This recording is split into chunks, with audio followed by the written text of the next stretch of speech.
On the morning of September 11, 2001, 19 men armed with box cutters, directed by a man on dialysis in a cave fortress halfway around the world using a satellite phone and a laptop, directed the most sophisticated penetration of the most heavily defended airspace in the world, overpowering the passengers and the military combat-trained pilots on 4 commercial aircraft before flying those planes wildly off course for over an hour without being molested by a single fighter interceptor. These 19 hijackers, devout religious fundamentalists who like to drink alcohol, snort cocaine, and live with pink-haired strippers, managed to knock down 3 buildings with 2 planes in New York. While in Washington, a pilot who couldn't handle a single-engine Cessna was able to fly a 757 in an 8,000-foot descending 270-degree corkscrew turn to come exactly level with the ground, hitting the Pentagon in the Budget Analyst Office where DoD staffers were working on the mystery of the $2.3 trillion that Defense Secretary Donald Rumsfeld had announced missing from the Pentagon's coffers in a press conference the day before, on September 10th, 2001. Luckily, the news anchors knew who did it within minutes. Osama bin Laden. The pundits knew within hours. Osama bin Laden. The administration knew within the day. Terrorists who committed these acts and those who harbor them. And the evidence literally fell into the FBI's lap. That a hijacker's passport was found blocks from the World Trade Center crash site, if you can believe that. But for some reason, a bunch of crazy conspiracy theorists demanded an investigation into the greatest attack on American soil in history.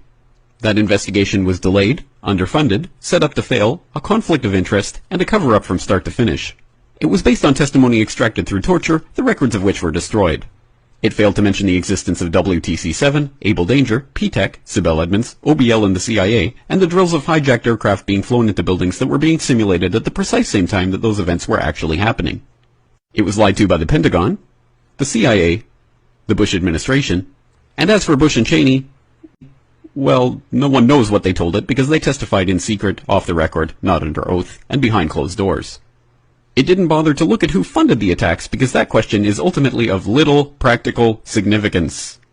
Still, the 9/11 Commission did brilliantly, answering all of the questions the public had, except most of the victims' family members' questions, and pinned blame on all the people responsible, although no one so much as lost their job, determining the attacks were failure of imagination. Because Nobody in our government, at least, and I don't think the prior government that could envision flying airplanes into buildings. Except the Pentagon, FEMA, NORAD, and the NRO. The DIA destroyed 2.5 terabytes of data on Able Danger, but that's okay because it probably wasn't important. The SEC destroyed their records on the investigation into the insider trading before the attacks, but that's okay because destroying the records of the largest investigation in SEC history is just part of routine record keeping.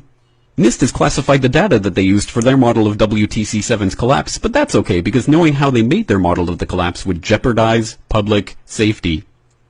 The FBI has argued that all material related to their investigation of 9/11 should be kept secret from the public, but that's okay because the FBI probably has nothing to hide. This man never existed, nor is anything he had to say worthy of your attention, and if you say otherwise, you are a paranoid conspiracy theorist and deserve to be shunned by all of humanity. Likewise him, and her. And her, and her, and him. Osama bin Laden lived in a cave fortress in the hills of Afghanistan, but somehow got away.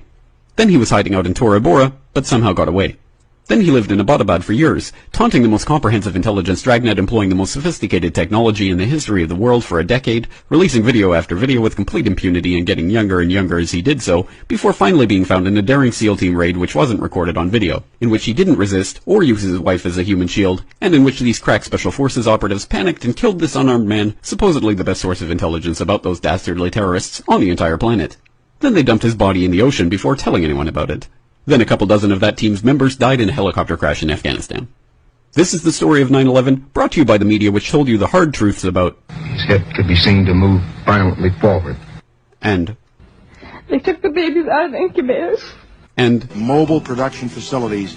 And the rescue of Jessica Lynch. If you have any questions about this story, you are a batshit paranoid tinfoil dog-abusing baby hater and will be reviled by everyone.